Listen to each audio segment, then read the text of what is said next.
Muy bien, estamos estudiando el libro de Primera de Samuel y los primeros 3 capítulos han lidiado precisamente con la historia de Samuel, la historia de sus padres, su nacimiento, cuando sus padres lo llevaron o su mamá finalmente lo llevó a Silo a dejarlo en el tabernáculo para que le sirviera a Dios a muy temprana edad. Vimos en los últimos 2 estudios el llamamiento de Samuel por medio de nuestro Señor, de Dios el Padre, a servirle como profeta. Vimos que la primera tarea que tuvo fue bastante difícil, ¿verdad? Porque le tuvo que decir a Elí, le tuvo que recordar lo que el hombre que Dios le había enviado a Elí en el capítulo 2 le había dicho a Elí, que sus 2 hijos iban a morir el mismo día y que él también iba a ser juzgado, etcétera, etcétera. Hoy llegamos al capítulo 4 de Primera de Samuel. Y en el capítulo 4 y hasta el capítulo 7, Samuel desaparece por un tiempo. No vamos a ver a Samuel en esos 3 capítulos, 4, 5, 6, hasta el 7 lo vamos a volver a aparecer bajo circunstancias un poco difíciles, creo yo, pero de todas maneras vuelve a aparecer. Pero estos 4 capítulos tratan con una situación bastante extraña. En mi Biblia, que es una Biblia de estudio, tiene un encabezado y dice: los filisteos capturan el arca. Los filisteos capturan el arca. Y creo que al ver esta porción de la escritura y lo que ella nos dice, creo que podemos aprender ciertas cosas acerca de Dios y acerca de cómo nosotros debemos verlo. Entonces vamos a empezar en el capítulo 4, versículo 1, y creo que vamos a tener tiempo de terminarlo, quién sabe, a lo mejor, pero vamos a intentarlo. Primero quiero que noten, ¿sí?, en el versículo 1 lo que nos habla acerca de Samuel. Y aparte de este versículo, todo lo demás ya no va a mencionar a Samuel. Pero noten lo que dice: la palabra de Samuel llegaba a todo el pueblo de Israel. Por esos días Israel salió a entablar combate contra los filisteos y acampó junto a Ebenezer, mientras que los filisteos acamparon en Afec. Yo creo que la primera parte del versículo 1, en donde dice la palabra de Samuel llegaba a todo el pueblo de Israel, iría mejor al final del capítulo 3. Porque describe lo que Samuel había empezado a hacer una vez que Dios lo había llamado. Si ustedes ven ahí en su Biblia, al final del capítulo 3, que son los versículos 19 al 21, se nos dice ahí que Samuel creció y el Señor estaba con él y lo respaldaba en todo lo que decía. Y desde Dan hasta Berseba, el pueblo de Israel supo que Samuel era un fiel profeta del Señor. Y el Señor volvió a aparecerse en Silo, pues ahí se manifestaba Samuel por medio de su palabra. Versículo 1 del capítulo 4, la palabra de Samuel llegaba a todo el pueblo de Israel. Yo creo que ahí queda mejor que donde la pusieron, ¿no es cierto? Pero los que separaron la Biblia en capítulos y versículos a menudo hacen separaciones que no sabemos por qué las hicieron así, pero sí las hicieron. Me encantaba la explicación que daba el pastor Brian cuando hablaba de la separación o de la división entre capítulos y versículos. Decía que los que estaban separando la Biblia en capítulos y versículos lo estaban haciendo a caballo, iban a caballo cuando lo iban haciendo. Y que cada vez que el caballo brincaba, ¿sí?, ahí terminaban un capítulo y empezaban el siguiente, porque brincaban una o 2 líneas, ¿no? A veces parece ser que así fue como lo decidieron, ¿verdad? Porque de nuevo esa primera parte del capítulo 4 del versículo 1 quedaría mejor con el capítulo 3. Y luego comenzaríamos con lo que sigue, que dice: por esos días Israel salió a entablar combate contra los filisteos y acampó junto a Ebenezer, hablando de Israel, mientras que los filisteos acamparon en Afec.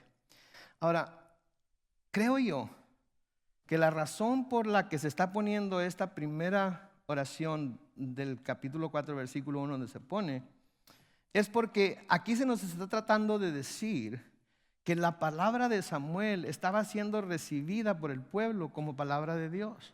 Estaban reconociendo de alguna manera que Samuel había sido escogido por Dios para llevarles su palabra, para enseñarles, para hablar con ellos, porque acuérdense, Dios había dejado de hablar con su pueblo, no le estaban haciendo caso, así es que ¿para qué les hablaba? Pero ahora había alguien que les dijera exactamente la palabra de Dios o lo que Dios quería que supieran.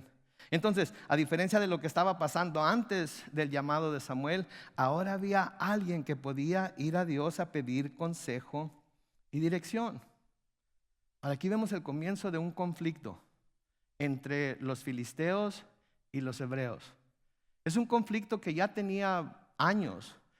Recordamos a los filisteos del libro de Jueces.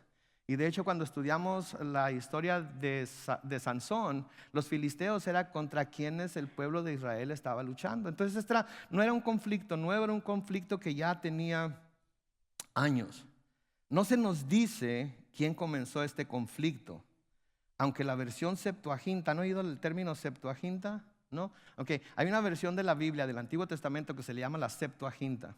Y la versión Septuaginta del Antiguo Testamento es una versión que se tradujo del hebreo al griego y fue traducida por 70 eruditos del lenguaje hebreo y griego, y por eso se le llama la Septuaginta, ¿sí? Entonces, en la versión de la Septuaginta, en la traducción del Antiguo Testamento al griego, dice que los que comenzaron este conflicto fueron los filisteos. Pero en realidad no nos importa quién comenzó el conflicto. El caso es que había un conflicto, ¿verdad? Los papás a veces, cuando los hermanos se pelean, no les importa quién haya comenzado, ¿verdad? Él comenzó, no, comenzó él. No, ella comenzó, no, comenzó ella, ¿verdad? Y el papá, cansado, aturdido, no me importa quién comenzó, los dos van a ser castigados. ¿Alguna vez han hecho eso, papás? ¿Alguna vez han tenido que recurrir a esa clase de justicia en la que pagan justos por pecadores? Pues qué mal está eso, ¿eh?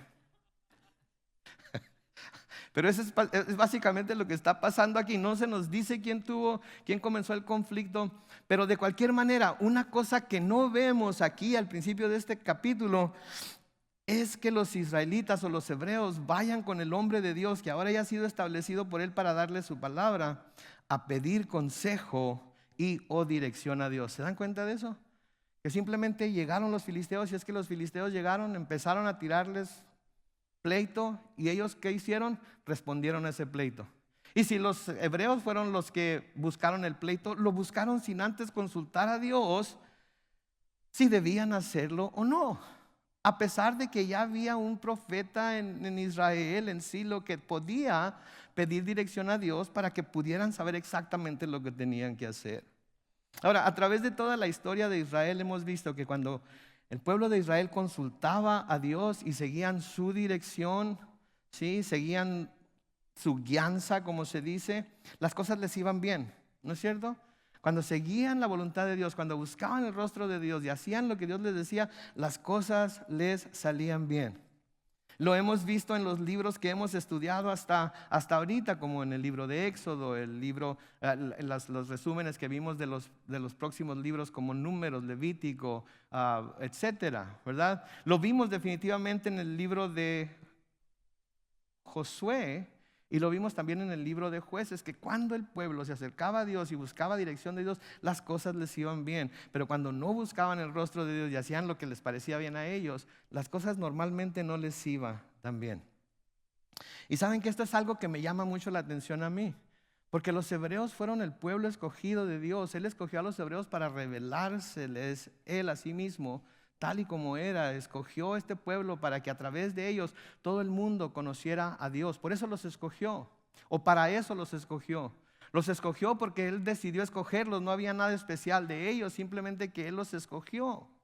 Y siempre estuvo dispuesto a revelarse a ellos. Siempre estuvo dispuesto a luchar por ellos. Siempre estuvo dispuesto a defenderlos. Y no importa cuánto el Señor hizo porque los hebreos o los israelitas lo buscaran, siempre encontraban la manera de no ponerle atención a Dios. A esto me trae hasta nuestros tiempos. Porque ¿saben qué? Creo que a menudo nosotros como cristianos luchamos batallas que no deberíamos de luchar. Enfrentamos enemigos que no deberíamos de enfrentar. ¿Sí? Tenemos pleitos que no deberíamos de tener. Y nos metemos en esas batallas y luchamos contra esos enemigos y tenemos esos pleitos, porque a menudo nos metemos en ellos llevados a ello por la carne, por el orgullo, ¿sí? Por nuestra propia inteligencia, por nuestro propio corazón. Y no tenemos necesidad de hacer las cosas sin pedir dirección y sabiduría a Dios. Si conocemos a Dios, no tenemos nunca la necesidad de hacer las cosas que vamos a hacer por nuestra propia inteligencia, o siguiendo nuestro propio corazón, o siguiendo nuestros propios pensamientos. Tenemos acceso al trono de Dios para ir y buscar su dirección en cualquier cosa en la cual necesitemos dirección.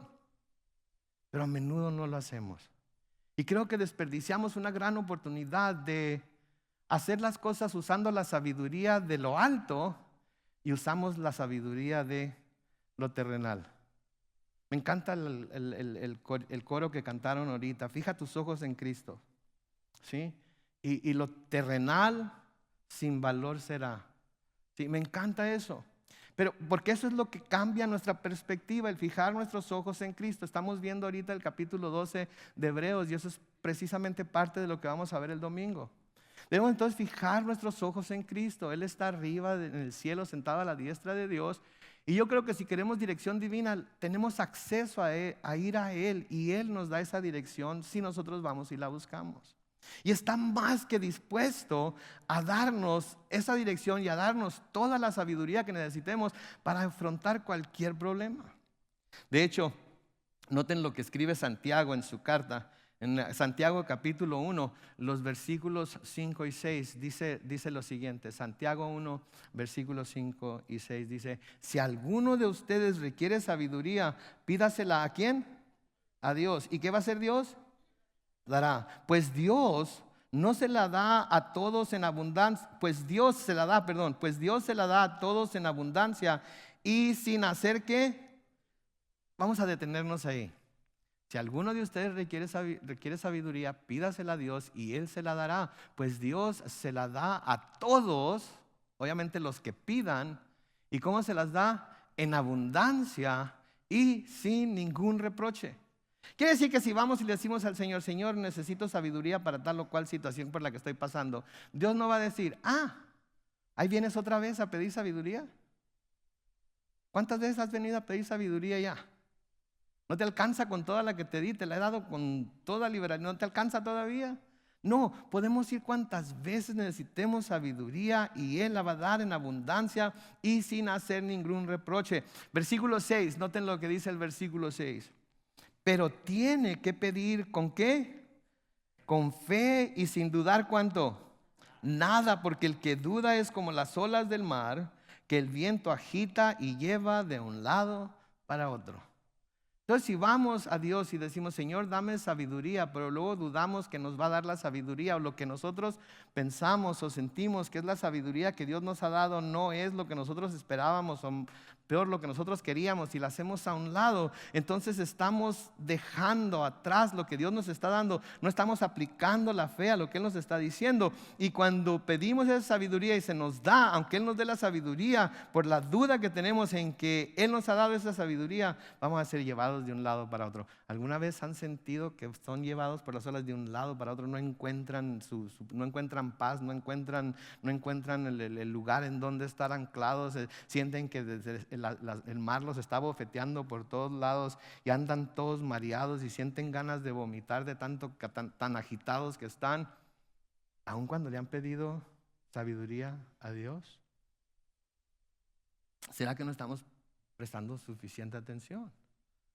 ¿Será que no estamos recibiendo la sabiduría que Él nos ha dado como deberíamos con seriedad y anticipando que si la ponemos por práctica, las promesas que Dios nos da van a cumplirse en nuestras vidas? Entonces, si alguno necesita sabiduría, pídasela a Dios. Ahora, el estado espiritual en el que se encontraba el pueblo de Israel o los hebreos y la falta de convicción de los sacerdotes, de quienes ya hemos hablado anteriormente, yo creo que esas fueron las razones por las que Dios permitió que pasara lo que pasó, que vamos a ver ahorita. Sí, cuando hay ese estado espiritual en el cual no hay una seriedad en buscar a Dios, cuando hay ese estado espiritual en el que, bueno, pues creo, no creo, quiero, no quiero, hago, no hago, etcétera, etcétera, y tomamos las cosas a la ligera, ¿verdad? Y al cabo que lo que va a pasar y todo. Dios tiene el control de todo. Es que pase lo que pase. ¿Saben? Cuando pasa eso y cuando no hay convicción en lo que estamos pidiendo y cuando no hay convicción en lo que creemos acerca de Dios, creo que a veces Dios deja que pasen cosas como las que le pasaron a los filisteos. ¿Saben? En el capítulo 12 de Hebreos vamos a hablar acerca de cómo Dios disciplina a los que ama, ¿verdad? Vamos a hablar de cómo la disciplina no nos gusta cuando estamos siendo objeto de ellas, pero a veces Dios nos disciplina porque es buen padre. Ahora noten lo que pasa en el versículo 2. Los filisteos presentaron una cerrada batalla contra Israel y lo vencieron, matando como a 4,000 hombres. Cuando el pueblo volvió al campamento, los ancianos israelitas preguntaron: ¿por qué permitió el Señor que los filisteos nos vencieran? Vayamos a Silo, donde está el arca del Señor. Ella tiene que acompañarnos siempre para que nos salve de nuestros enemigos. Entonces van los israelitas, van a luchar con los filisteos, no piden dirección de Dios, se avientan al ruedo así nada más, y Dios permite que los filisteos los derroten. Ellos pensaban que Dios estaba con ellos. Ellos pensaban que Dios iba a defenderlos. Ellos pensaban que Dios iba a poner la cara por ellos. Pero estando en la situación espiritual en la que se encontraba la nación y estando los sacerdotes haciendo lo que estaban haciendo, parece que Dios dijo: Ok, no me quieren pedir opinión a mí, no quieren saber lo que yo pienso acerca de esto, quieren hacer lo que ustedes quieren. Entonces, este es el resultado de hacer lo que ustedes quieren. Y lucharon contra los filisteos y 4,000 hombres murieron. 4,000 hombres en una sola batalla. Pero luego noten el versículo 3: cuando el pueblo volvió al campamento, los ancianos israelitas preguntaron: ¿por qué permitió el Señor que los filisteos nos vencieran? Sí, por lo que leemos aquí en estos versículos, los ancianos estaban asombrados de que los filisteos hubieran derrotado a Israel. ¿Por qué? Porque ellos esperaban que Dios estuviera con ellos y les diera la victoria. Pero obviamente que Dios no estaba con ellos. ¿Sí? ¿Y cuál es la solución de ellos? ¿Cuál es la solución que inmediatamente buscan? ¿Saben qué?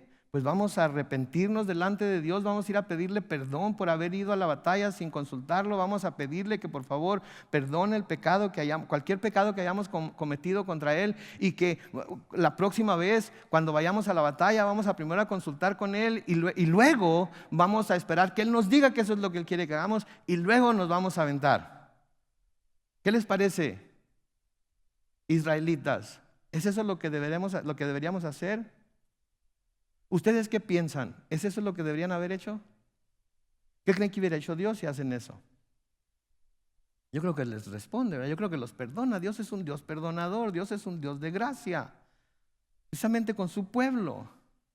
Pero noten que eso no es lo que hacen. Noten la solución que ellos buscan. Segunda parte del versículo 3. Vayamos a Silo, donde está el arca del Señor. Ella tiene que acompañarnos siempre para que nos salve de nuestros enemigos. Noten que lo segundo que vemos en estos pasajes es que tanto los israelitas, y vamos a ver más adelante que también los filisteos, tenían una idea equivocada de Dios y de cómo Él obra. Ya sé, vamos por el arca. El arca debe acompañarnos. Y si el arca nos acompaña, entonces vamos a tener victoria. El arca, noten lo que dice claramente ahí. Entonces el arca nos va a salvar de nuestros enemigos. El arca. El arca era el que había luchado por ellos. ¿Sí? El arca era el que había puesto las manos a la lumbre por ellos en otras batallas. No. Pero ellos toman el arca y la usan como un amuleto mágico que iba a dar a Israel un gran poder en el campo de batalla. La usan como un dije, por así decirlo, ¿sí? Que por tenerlo en su posesión, por tenerlo entre ellos, les va a ayudar a vencer al enemigo. ¿Sí? Les digo algo, escúchenme bien, por favor. El pueblo de Dios no tiene necesidad de tener ningún amuleto o ningún dije para que los proteja o les dé suerte o los sane. El pueblo de Dios no tiene necesidad de ningún amuleto, de ningún dije, de ninguna cosa que se pueda usar para que los proteja o les dé suerte o los sane. El pueblo de Dios tiene con ellos, si ellos están con Él, al único Dios vivo, al único Dios verdadero, protegiéndolos siempre. No tenemos que hacer uso de estas cosas, no tenemos que hacer uso de estas falsedades, no tenemos que hacer uso de estas, ¿cómo se llama? Supersticiones. ¿Sí? El pueblo de Dios no tiene ninguna necesidad de eso. Ahora, no me vayan a malentender, venimos de una cultura en la que eso es muy común, ¿no es cierto? Estoy seguro que algunos de nosotros traemos un collar con una cruz quizás, ¿sí? O con alguna medallita que nos dieron hace mucho tiempo, ¿verdad? Le estaba contando a mi esposa hoy, cuando estaba estudiando para esto, y me acordé de una medallita que yo tenía. ¿Nunca han visto un ancla que tiene a un Cristo crucificado de un lado? Supuestamente es no sé, para los marineros o algo. Sí, y me acordé de esa ancla que tenía por allá, cuando era muy joven, hace como unos 5 o 10 años.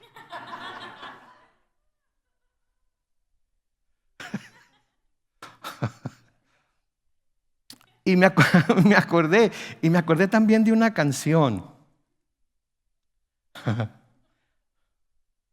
Me da risa cuando me acuerdo de estas cosas porque, ¿se acuerdan de aquella canción que dice: Carmen, se me perdió la cadenita con el Cristo de Nazaret que tú me regalaste, Carmen, ¿se acuerdan? Ahora, se ríen y es curioso, es gracioso, pero desafortunadamente hay mucha gente, y yo era uno de ellos, que creíamos que esas cosas de alguna manera tenían el poder para protegernos. Sean sinceros, ¿alguna vez han ido por una calle muy oscura y traen su cadena con su cruz colgando ahí y les entra miedo y de repente agarran la cruz así como que... ¿Cierto o no es cierto? ¿Ok? Como si les fuera a salir un vampiro y la sacan y se la ponen, va. En primer lugar, los vampiros no existen, ¿ok? Los vampiros no existen, así es que quédense en paz. ¿Sí? No tenemos necesidad de todas esas cosas religiosas para que nos cuiden. Tenemos al Dios Todopoderoso, tenemos al único Dios vivo que nos cuida. ¿Sí? Entonces no necesitamos todos esos símbolos religiosos para mostrar, para que sean un escudo para nosotros. Ahora, tampoco me vayan a malentender. Eso no quiere decir que no podamos usar símbolos religiosos para mostrar nuestra fe o para anunciar a nuestra iglesia. Yo sé que los que ahora nos ponemos cruces sin al Cristo crucificado es simplemente porque ese es el símbolo de nuestra fe, es el símbolo de la iglesia. Si no creemos que tiene algún poder para protegernos absolutamente de nada, simplemente es un adorno con el cual estamos identificándonos con Cristo, el Cordero de Dios que fue crucificado por nosotros para que ahora nosotros seamos libres de pecado. Pero no debemos usar ninguno de los símbolos de nuestra fe como escudo contra el mal, porque no tiene ningún poder. Tengo que decirlo. Me acuerdo una vez no podía dormir, estaba teniendo pesadillas. No sé qué película que no debía haber visto, vi. Y no podía dormir. ¿Y saben lo que hice? Agarré mi Biblia y la puse a un lado de mi almohada. Es una tontería eso, ¿no es cierto? La Biblia, si no la leemos, no nos sirve absolutamente de nada. Y si la ponemos debajo de nuestra almohada y dormimos sobre ella, no vamos a aprender nada por osmosis. Tenemos que leerla, ¿cierto? Pero ese es el peligro esos son peligros que como cristianos tenemos a menudo, ¿sí? Tenemos que tener entonces mucho cuidado con no hacer que estos símbolos de nuestra religión o de nuestro cristianismo de alguna manera pasen a ser más importantes para nosotros que aquel que representan, que es ¿quién? A Dios, Jesucristo y el Espíritu Santo. ¿Sí? ¿Cuál es el símbolo de Calvary Chapel? La paloma, ¿verdad? ¿Saben que nos han criticado mucho porque no tenemos una cruz allá afuera? ¿Cómo que son iglesias si no tienen una cruz allá afuera? En ninguna parte veo una cruz. En el santuario, en el altar, no veo ninguna cruz. Tampoco ven una paloma. Tampoco ven un candelero de 7 brazos. Tampoco ven la corona de espinas. Tampoco ven todas esas cosas que el hombre tanto venera y cuida, porque son el símbolo que de alguna manera los hace sentirse más seguros porque los tienen ahí. ¿Han visto el logo nuevo de la iglesia? Sí, la paloma esa blanca y que también me recuerda otra canción, pero esa no la voy a cantar. La paloma esa blanca que acaban de hacer. ¿Saben que hubo gente que se enojó porque cambiaron la paloma de como la teníamos antes? ¡Ah! Esa no es la paloma de Calvary Chapel. Perdonen, pero la paloma no es propiedad de Calvary Chapel, es un símbolo del Espíritu Santo nada más. Entonces tenemos que tener mucho cuidado, ¿sí? Debemos tener mucho cuidado porque esos símbolos empiezan a tomar más importancia en nuestras vidas que la presencia del mismo Señor Jesucristo. Y eso es lo que está pasando aquí. ¿Saben qué? Les voy a decir, lo que debe ser el símbolo de nuestra iglesia no es una imagen de algún tipo que nos represente. ¿Saben lo que debe ser el símbolo de nuestra iglesia? El símbolo de nuestra iglesia debe ser que somos una iglesia en la cual estudiamos la palabra de Dios y buscamos conocerlo mejor a Él por medio de esa palabra. Eso debe simbolizar nuestra iglesia. ¿A qué iglesia vas tú? A Calvary Chapel San Diego en español. Es ahí donde enseñan la palabra de Dios libro por libro, capítulo por capítulo, versículo por versículo. Sí. Ok. Nos están conociendo por algo que vale la pena. Nos están conociendo porque somos alguien que somos dados a escudriñar las escrituras todos juntos y aprender más acerca de Dios. Otra cosa que debe ser símbolo de nuestra iglesia también es que cuando la gente viene a este lugar y entra por esas puertas, ve el amor que nos tenemos el uno por el otro a flor de piel. Y no solamente ve el amor que nos tenemos los unos por los otros, sino que les extendemos a ellos, aunque no los conozcamos, ese mismo amor. Los hacemos sentirse bienvenidos, los hacemos sentir que llegan como a su casa, los hacemos sentir que pueden sentarse en una banca y poner los pies sobre la banca de enfrente y tomarse un café mientras están escuchando la palabra de Dios y van a sentirse como en su casa. Eso debe ser símbolo de nuestra iglesia. Si tenemos esas dos cosas, estamos representando bien a nuestro Señor. Porque noten lo que el Señor nos dice que debemos hacer como parte de su iglesia. En Mateo capítulo 28, los versículos 19 y 20 es cuando está aquí dando la gran comisión y les dice: por tanto, vayan y hagan discípulos en todas las naciones y bautícenlos en el nombre del Padre y del Hijo y del Espíritu Santo. Versículo 20, enséñenles a cumplir todas las cosas que les he mandado y yo estaré con ustedes todos los días hasta el fin del mundo. ¿Ustedes han visto esto? ¿Ustedes han visto que esto se hace aquí en nuestra iglesia? Bautizamos a la gente en el nombre del Padre, del Hijo y del Espíritu Santo. Les enseñamos las cosas que el Señor Jesucristo enseñó a sus primeros discípulos, ¿sí? Y sabemos que Él está con nosotros todos los días y va a estar con nosotros hasta el fin del mundo. Y todos decimos, amén. Somos identificados por ello. Lo otro es el amor también. En Juan 13, versículos 34 y 35 nos dice muy claramente, Juan 13, versículos 34 y 35, un mandamiento nuevo les doy. ¿Qué es ese mandamiento? Que se amen unos a otros, así como yo los he amado. Ámense también ustedes unos a otros. Versículo 35, noten lo que dice: en esto conocerán todos que ustedes son mis discípulos. ¿Cómo? Si se aman unos a otros. Enseñamos la palabra de Dios, libro por libro, versículo por versículo, capítulo por capítulo. Nos amamos los unos a otros. Eso no quiere decir que nunca hay diferencias entre nosotros.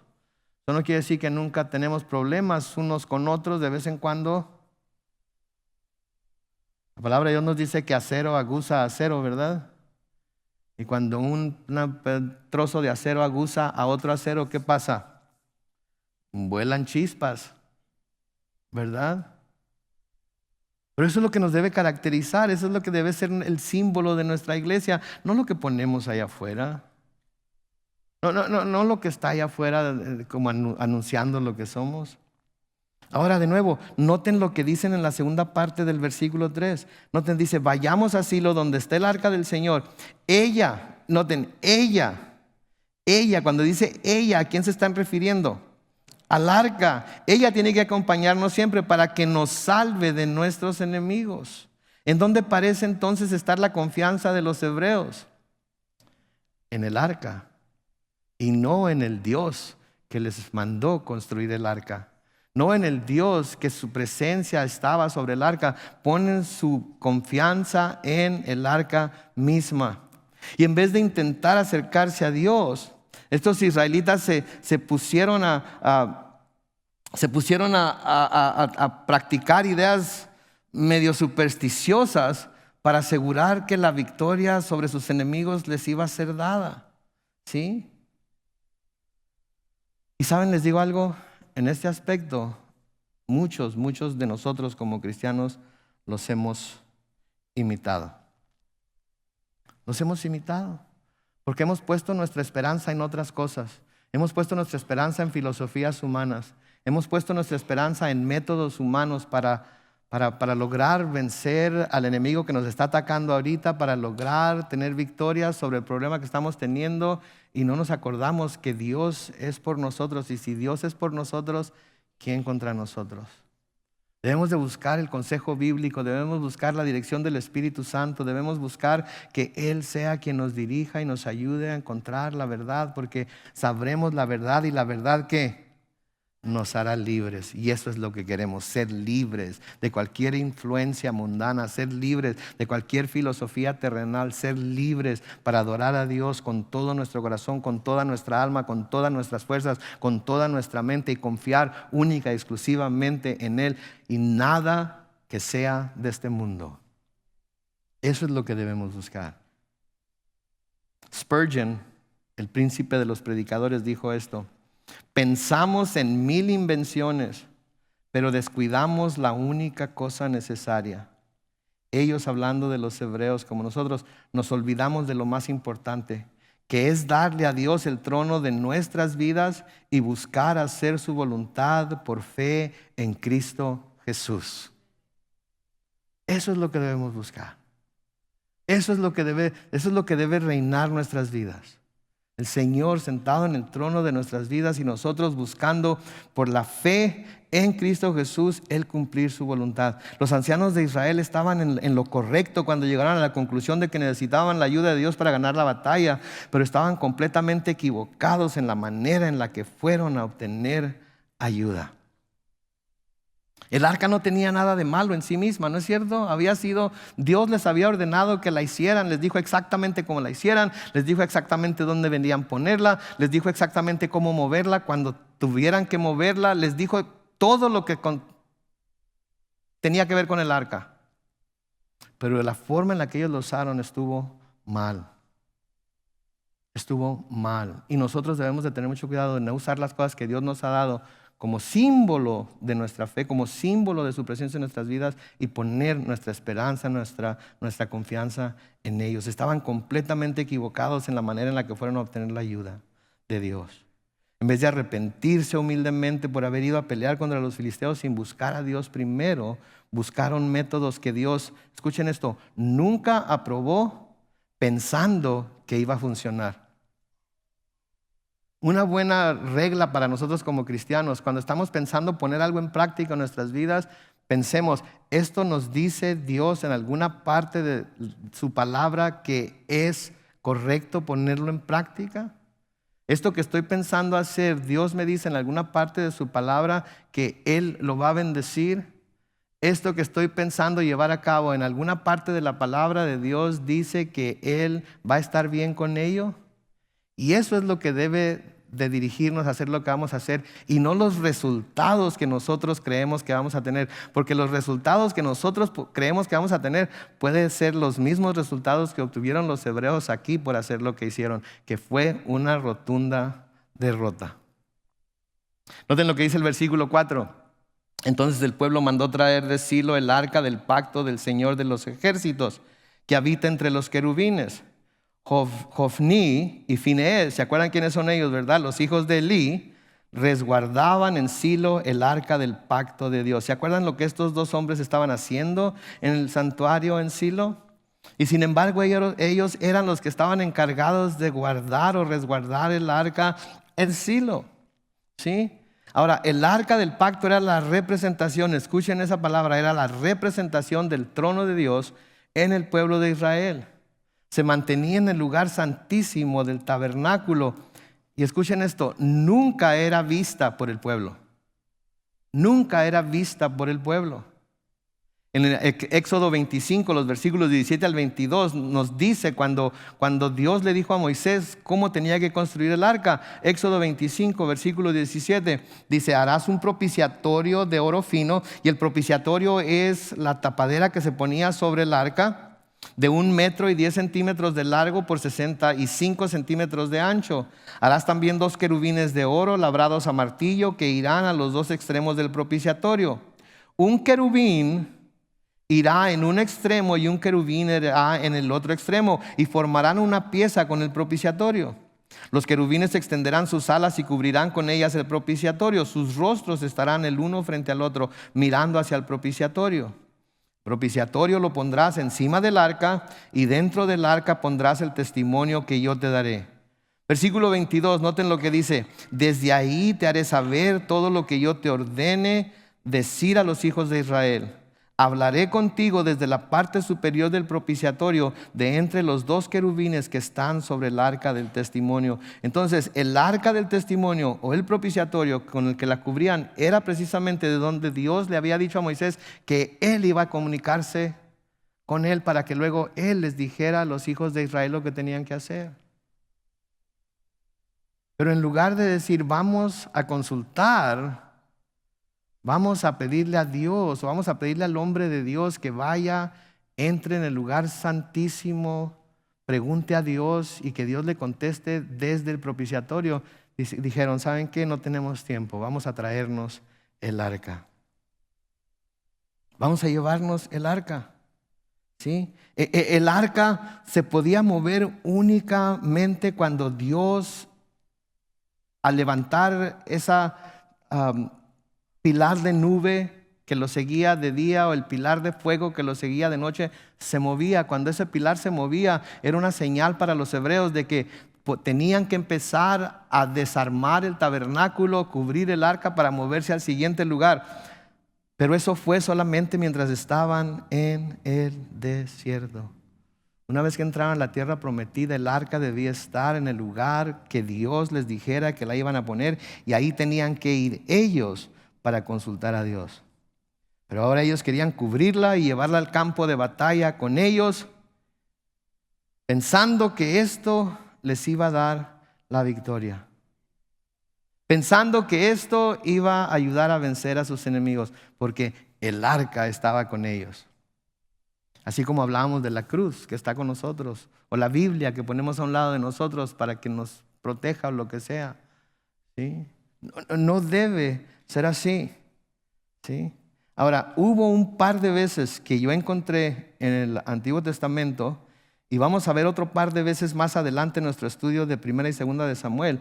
Pero antes de esto hubo un par de veces en las que Moisés les dijo a los sacerdotes que llevaran el arca a la batalla para luchar contra algunos grupos.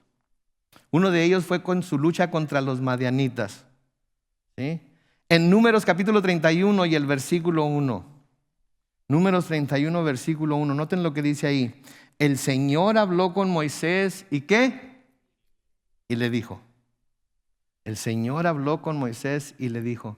Y lo que le dijo fue que fuera a vengarse de los madianitas por no haberlos dejado pasar por su terreno mientras iban cruzando por el desierto, etcétera, etcétera. Moisés escoge a 1000 hombres de cada tribu para que vayan a esta batalla, y entonces tiene 12,000 hombres para que luchen contra Madián. Nos brincamos a Números 31 y el versículo 6. Noten lo que dice ahí. A esos 1000 de cada tribu los envió Moisés a la guerra. Finees, no es el mismo Finees del que estamos hablando ahora, esto fue muchos años antes. El hijo del sacerdote Eleazar fue a la guerra con ellos. Note lo que dice ahí, llevando en sus manos los vasos del santuario y las trompetas, para tocarlas. La palabra que se traduce ahí vasos, y esta es otra de las cosas que a veces no entendemos por qué lo hicieron así, pero eso es lo que dice. La palabra que se traduce ahí vasos del hebreo es la palabra kelí. Kelí. Esa palabra puede referirse a todo tipo de utensilio o mueble que estaba en el tabernáculo, incluyendo el arca misma. Entonces se piensa que tomaron todo lo que estaba dentro del tabernáculo, los sacerdotes los tomaron en sus manos y los llevaron al campo de batalla y los israelitas vencieron a Madián. ¿Se acuerdan de otra vez en la que el arca de Dios fue delante de los israelitas y tuvieron una gran victoria? Le voy a comprar una taza de café después del servicio al que me diga. ¿No se acuerdan? Jericó. ¿Se acuerdan de la batalla de Jericó? ¿Sí? En Josué, capítulo 6, los versículos 2 al 5, noten, empezando con el versículo 2. Entonces el Señor, ¿qué hizo? Le dijo. De igual manera con Moisés, ahora a Josué, el Señor le dijo a Josué, date cuenta de que yo te he entregado a Jericó y a su rey con todos sus guerreros. Pero todos tus guerreros deben rodear la ciudad y caminar alrededor de ella una vez al día durante 6 días. Delante del arca 7 sacerdotes llevarán 7 bocinas hechas de cuerno de carnero. El 7º día tus guerreros darán 7 vueltas a la ciudad y mientras tanto los sacerdotes tocarán las bocinas. Cuando oigan el toque prolongado de las bocinas, todo el pueblo debe lanzar fuertes alaridos y entonces la muralla de la ciudad se vendrá abajo y en ese momento el pueblo deberá lanzarse directamente contra la ciudad. Pregunta, ¿cuál era el común denominador en estas 2 instancias en las que el arca del pacto fue llevada al campo de batalla? Que Dios les dijo. Dios les dijo. ¿Y cuál fue entonces el resultado de llevar el arca al campo de batalla en estas 2 instancias? La victoria, el triunfo. ¿Por qué? Porque Dios les dijo que lo hicieran. Noten, hicieron lo mismo esta vez contra los filisteos y no les sirvió de nada. ¿Por qué? Porque Dios no les había dicho. A veces nos damos de topes. ¿Por qué no me funcionó? ¿Por qué no me funcionó? ¿Por qué no me funcionó? Porque Dios no te dijo. Tomaste tú la decisión de hacerlo como tú quisiste sin consultar a Dios. Dios no te dio esa orden, Dios no te dio permiso. ¿Sí? Lo hiciste como tú quisiste. A veces eso es lo que sucede. Eso es lo que sucede. Y ahora noten el versículo 5. Cuando el arca del pacto del Señor llegó al campamento, todo el pueblo de Israel gritó con tanto júbilo. Noten que la tierra, ¿qué sucedió? Se estremeció. Eso es lo que dice mi versión Reina Valera contemporánea. La tierra se estremeció. Y alguien pudiera decir, pero esto sin duda era señal de que Dios estaba presente, ¿qué no? Digo, todos se pusieron a gritar, dieron un grito. Y cuando dieron el grito, la tierra se estremeció. Sin duda esto quiere decir que Dios estaba con ellos. Pero déjenme decirles algo. El alboroto y el ruido estruendoso no quiere decir necesariamente que el Señor esté en ello. El alboroto y el sonido estruendoso no quiere decir necesariamente que Dios está en ello. Y se los digo esto porque vivimos en un tiempo en donde los sonidos estruendosos, la adoración a altos volúmenes y los templos, los santuarios a veces se cimbran de lo alto que tienen la música y todo eso, y la gente está toda emocionada y brincando y saltando y danzando y corriendo por todos lados, y se dice que porque eso está sucediendo, eso es señal de que la presencia de Dios está en el lugar. Y ¿saben qué? Esa no es señal de que la presencia de Dios esté en el lugar. Puede ser, pero no necesariamente. Sí, ahora no me malentiendan, yo le doy gloria a Dios cuando el Espíritu Santo de Dios se mueve entre su pueblo y la adoración se vuelve algo estruendoso. Y este domingo que pasó, un hermano se me acercó después del servicio y me dijo, ¿sabes qué? Hoy la congregación los opacó a ustedes. O sea que la congregación estaba cantando con una voz tan alta que en realidad los micrófonos no nos sirvieron, al menos a mí no me sirvieron de nada porque la congregación estaba completamente entregada a la adoración. Y eso es algo hermoso, eso es algo fascinante. Pero ¿saben qué? La presencia de Dios también se manifiesta en la adoración callada, tranquila y apacible. Ahorita que se cantó el coro de fija tus ojos en Cristo, ¿notaron qué tan callada es el canto? ¿Notaron qué tan suave y sencillo el mensaje? ¿Cuántos cerramos los ojos y nos imaginamos ver a Cristo? Porque su Espíritu se estaba moviendo en nuestros corazones. Y llegamos a la determinación de que es cierto que cuando fijamos nuestros ojos en Cristo, las cosas terrenales se desmoronan y pierden su valor. Entonces, no solamente cuando hay estruendo, no solamente cuando es algo ruidoso y estruendoso, puede ser en algo tranquilo, callado. ¿Sí? Señor, como pastor a veces nos lleva a esos delicados pastos, ¿no es cierto? Nos lleva a beber aguas mansas, ¿no es cierto? Y somos también alimentados como en cualquier otro lugar. Entonces la presencia de Dios también se manifiesta en la adoración callada, tranquila y apacible. No porque la gente grita y baila y hace, quiere decir que la presencia de Dios se va a manifestar. A eso era lo que los sacerdotes de Baal hicieron. ¿Se acuerdan cuando Elías reta a los sacerdotes de Baal? Sí, para que se compruebe quién es verdaderamente Dios, si Baal o Jehová. ¿Sí? Y manda que traigan un toro para cada uno para él y uno para los sacerdotes de Baal, y manda que lo pongan sobre la leña y les da un toro a los de Baal. Dice, ustedes tomen este toro, les dice que escojan ese toro y lo preparan y lo ponen sobre el altar y les dicen, nomás no vayan a prenderle fuego, ustedes háblenle a su Dios y si Baal hace llover fuego del cielo y quema el sacrificio, entonces quiere decir que en realidad tiene poder. Y se acuerdan, los sacerdotes empezaron a brincar y a correr alrededor del sacrificio y empezaron a gritar, ¿sí? Empezaron a hacer un gran alarde y nada pasaba. Y se acuerdan lo que les decía Elías: háblenle, grítenle, a lo mejor se quedó dormido, a lo mejor salió a dar la vuelta por ahí, grítenle. Y nos dice ahí en Primera de Reyes 18 que los sacerdotes de Baal gritaban más alto y empezaron a cortarse con cuchillos y empezaron a manar sangre de las cortadas. ¿Y qué pasó con el sacrificio? Absolutamente nada. Pero luego cuando llega el momento de que Elías ofrece el sacrificio, ¿saben qué hace?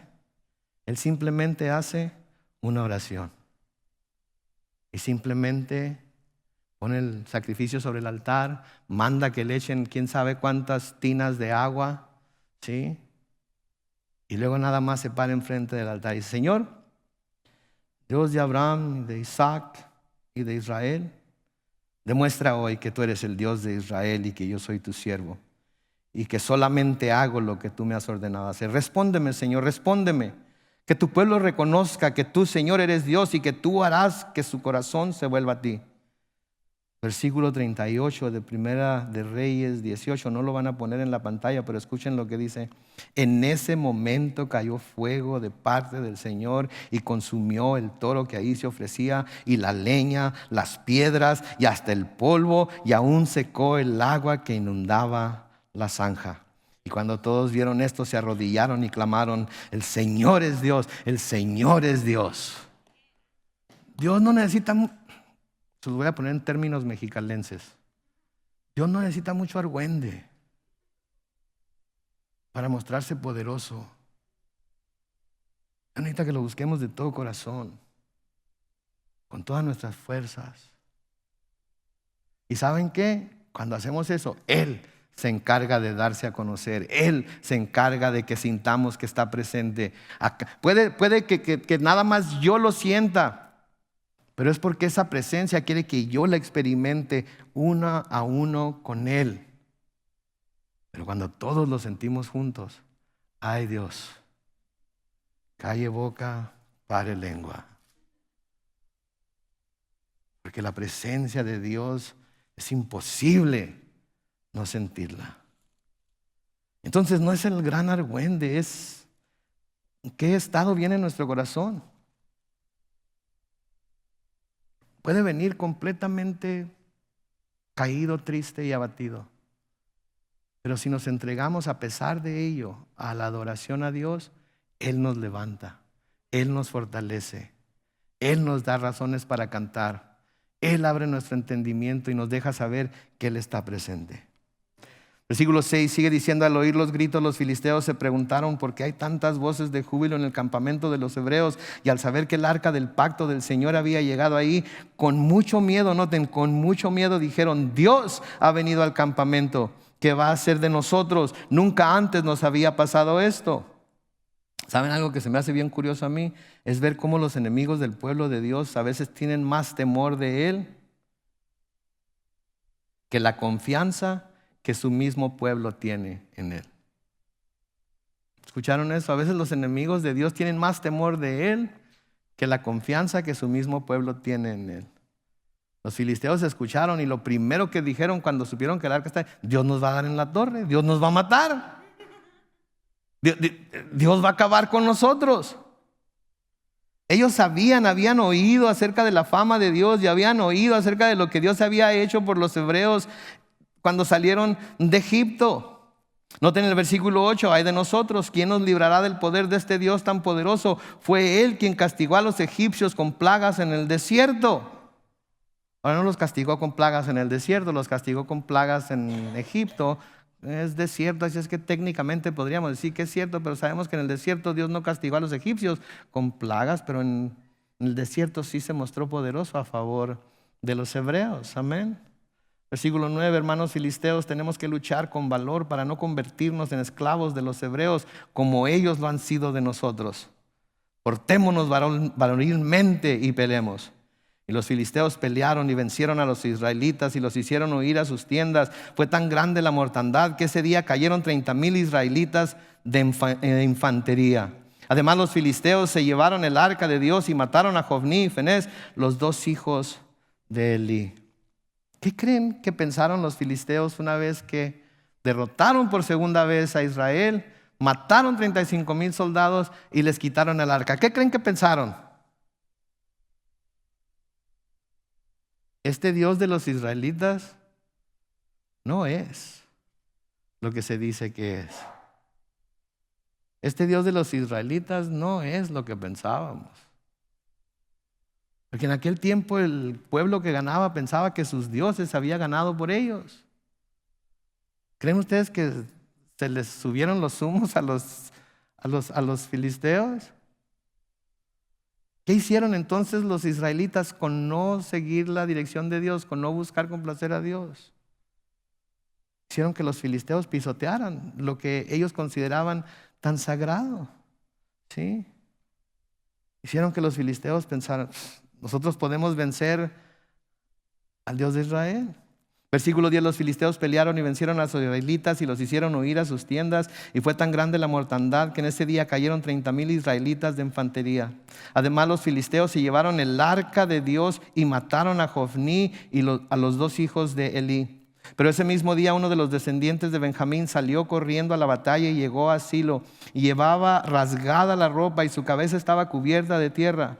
Cuando llegó, Elí estaba en una silla vigilando el camino, pues estaba muy acongojado porque se habían llevado el arca de Dios. Cuando aquel hombre llegó a la ciudad y contó lo que había pasado en la batalla, toda la ciudad se puso a gritar. Noten lo que estaba haciendo Elí. Esto nos dice lo que está pasando en su corazón. Estaba acongojado porque se habían llevado el arca de Dios. Sabía que no debería haber permitido que sus hijos se llevaran el arca de Dios, que los sacerdotes que le estaban ayudando se llevaran el arca de Dios. Estaba convencido de que lo que habían hecho no estaba bien y no tenía fe en que lo que había hecho como algo que debería haber hecho. Y esto es muy importante, porque la palabra de Dios nos dice que todo lo que no proviene de fe es pecado. Todo lo que no proviene de fe es pecado. Cuando hacemos algo y no estamos completamente convencidos en nuestra mente y corazón que esto es algo que Dios aprueba, y hay en nuestro sentir, tenemos un sentir de que quizás esto no sea lo que Dios quiere, quizás esto no sea lo que Dios me está diciendo que haga, tengo duda de que esto sea, y de todas maneras lo hacemos porque lo estamos haciendo sin fe, es pecado. También se nos dice en la palabra de Dios, bienaventurado el que no se condena a sí mismo en lo que aprueba. Bienaventurado el que no se condena a sí mismo en lo que aprueba. Entonces la persona que hace algo y no siente ninguna condenación, no siente ninguna convicción, está convencido de que lo que está haciendo está bien, está convencido de que no tiene nada de malo, bienaventurado eres. Pero si lo haces sin tener fe en lo que estás haciendo, si lo haces sin estar completamente convencido de que estás haciendo el bien y lo estás haciendo sin fe, es pecado, porque todo lo que no proviene de fe es pecado. Versículo 14 y siguientes lo vamos a leer nada más. Noten lo que dice: Elí oyó la gritería y preguntó: ¿por qué hay tanto alboroto? Aquel hombre fue y le dio la noticia. Elí tenía 98 años y la vista se le había apagado, así que ya no podía ver. Y esta fue la noticia que recibió: vengo de pelear contra los filisteos, pero logré escapar. Y Elí preguntó: ¿qué fue lo que pasó, hijo mío? Y el mensajero le respondió: los soldados de Israel fueron vencidos y huyeron de los filisteos. Hubo muchos muertos entre el pueblo, entre ellos tus 2 hijos, Jofní y Finees. Además, los filisteos se llevaron el arca de Dios. Noten, ahí se cumplió lo que Dios le había dicho a Elí por medio de aquel varón de Dios y lo que le había confirmado también a Samuel. Versículo 18: cuando el hombre dijo que el arca de Dios había sido capturada, Elí se fue de espaldas y se cayó de la silla cerca de la entrada del templo y se desnucó y murió, pues ya era viejo y estaba pesado. Durante 40 años había gobernado el pueblo de Israel. Versículo 19, noten: su nuera, la mujer de Finees, estaba encinta y cercana del parto, y cuando oyó que el arca de Dios había sido capturada y que su suegro y su marido habían muerto, se impresionó tanto que le dieron los dolores de un parto mortal y ahí mismo dio a luz. Y poco antes de morir, las parteras le dijeron: ten ánimo, pues has dado a luz un niño. Pero ella no respondió ni se dio por enterada, pero al niño le puso por nombre Icabod, pues dijo: la gloria de Israel ha sido deshonrada. Eso es lo que quiere decir el nombre, porque el arca de Dios había sido capturada y su suegro y su marido habían muerto. Por eso dijo: la gloria de Israel ha sido deshonrada, pues han capturado el arca de Dios. Noten, se estaba preocupando ¿por qué? Todavía ¿por qué? Por el arca de Dios. El arca de Dios. Y dice que la gloria de Dios ha sido deshonrada. ¿Por qué? Porque miraban en el arca la gloria de Dios y no miraban a Dios encima del arca. Habían cambiado la gloria de Dios por lo que el hombre había hecho, que es lo que nos dice Pablo en Romanos 1. ¿Sí? Mis hermanos, quiero que sepan que la gloria de Dios no está en este lugar cuando nosotros no estamos. Este altar que se llama altar no es un altar si alguien no está arrodillado ahí delante de él ofreciendo oraciones a Dios. El edificio está vacío de toda gloria de Dios si el pueblo de Dios no está dentro de él. Porque el pueblo de Dios tiene en sí mismo el Espíritu Santo del Dios vivo. Y eso es lo que trae gloria a este lugar cuando estamos aquí reunidos. Cuando nos vamos de aquí es solamente un galerón con luces y bancas y es todo lo que es. Ni lo podemos llamar santuario siquiera. Es un santuario cuando la presencia de Dios está en él. Y la presencia de Dios está en él cuando su pueblo se reúne para adorarlo a él. Entonces nunca pongámosle valor, nunca debemos ponerle valor a las instalaciones del lugar en donde nos reunimos. Debemos de poner el valor en la persona con quien todos juntos nos estamos reuniendo, que es el Dios vivo. Entonces, Nunca debemos depender más de los símbolos de nuestra fe que de lo que simbolizan. Nunca. Porque si empezamos a depender más de los símbolos que de la sustancia, nuestra alma va a caer una y otra vez en derrota y la muerte, porque los símbolos no tienen ningún poder para protegernos. Y la gloria de Dios está en nosotros por medio del Espíritu Santo y no en los símbolos de nuestra fe. Aprendamos eso. Nuestro Dios es un Dios vivo que quiere tener una relación personal con cada uno de nosotros. Y su gloria está en nosotros. Porque somos sus hijos. Y su Espíritu mora en nosotros y da testimonio de que somos sus hijos. Amén. Vamos ahora.